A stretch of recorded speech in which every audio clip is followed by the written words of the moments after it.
message pendant plus de 17 mois maintenant. Vivement, devant toi. Je sais que c'est long, c'est terrible.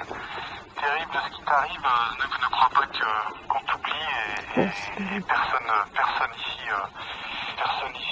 ne peut t'oublier. Voilà, je me fais vraiment du souci parce que j'ai ressenti étonnamment chez ma mère, qui en général est une battante.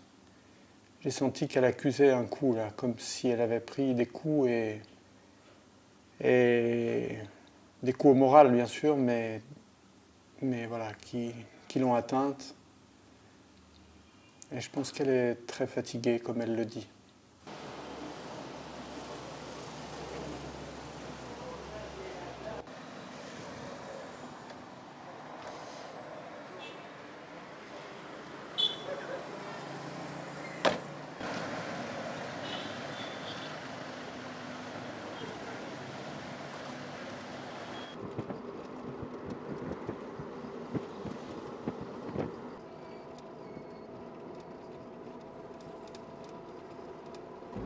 Là, on est en train de sortir de la ville et on va aller au port du désert pour rencontrer quelqu'un qui a peut-être des renseignements à nous fournir.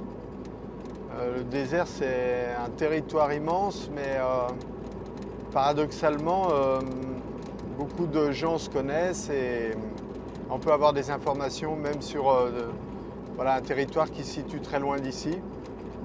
Donc il ne faut rien négliger, avoir des actions en capitale avec des gens influents, mais aussi avec des gens qui sont vraiment connectés au désert.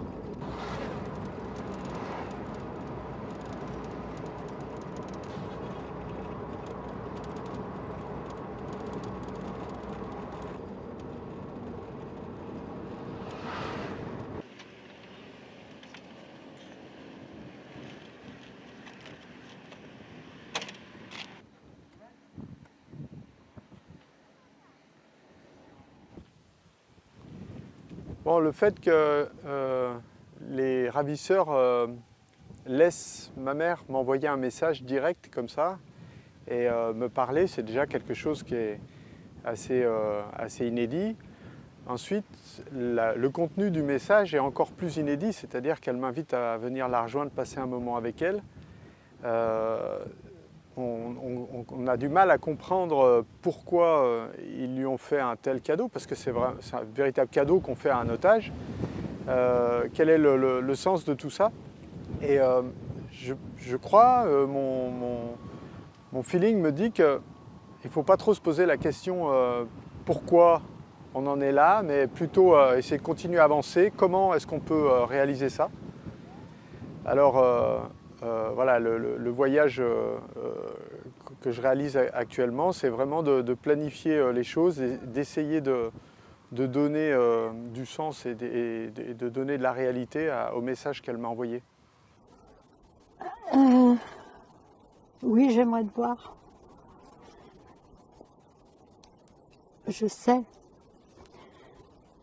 pour avoir partagé leur vie pendant plus de 17 mois maintenant, s'ils donnent les garanties, s'ils assurent que tu peux venir en toute sécurité, alors tu peux les croire. Admettons que j'obtienne ces renseignements, de savoir où on doit se rendre. Est-ce que tu penses qu'on peut aller sans risque pour passer un moment avec elle, ou est-ce qu'on va rencontrer d'autres problèmes que j'imagine pas? Tu sais, maintenant c'est immense, c'est le désert. On ne sait pas savoir ce qu'il y a, mais on peut aller. L'essentiel, c'est qu'eux aussi soient là où ils disent que nous serons.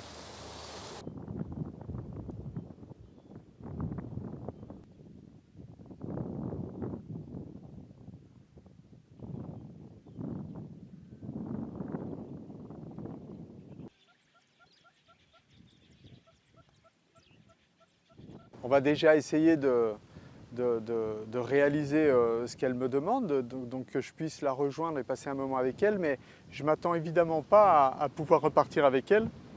J'imagine que ça sera l'occasion lors de cette entrevue de pouvoir parler à quelqu'un qui a un peu de pouvoir décisionnaire et d'en apprendre un peu plus sur les motivations, sur les revendications. Qu'est-ce qu'ils veulent en fait? Personne ne sait ce que ces gens-là veulent en échange de la libération de ma mère. Donc bien sûr, j'y vais dans le but d'essayer de la libérer, mais je sais déjà que je ne repartirai pas avec elle. Maintenant, ce qui serait précieux, c'est de repartir avec beaucoup plus d'informations. Ils tiennent leur parole. Ouais. S'ils disent un truc, c'est clair que c'est fait. Il l'est fait. Mais s'ils n'ont rien dit, on ne peut jamais savoir ce qu'ils veulent. Alors on va aller? Oui, si ils nous demandent de venir seulement, on va y aller. Quand tout ça aura pris une mauvaise tournure, il sera trop tard pour essayer de chercher des responsables et essayer de se lamenter. Et je crois qu'on doit rester maintenant dans l'espérance. Le match n'est pas fini.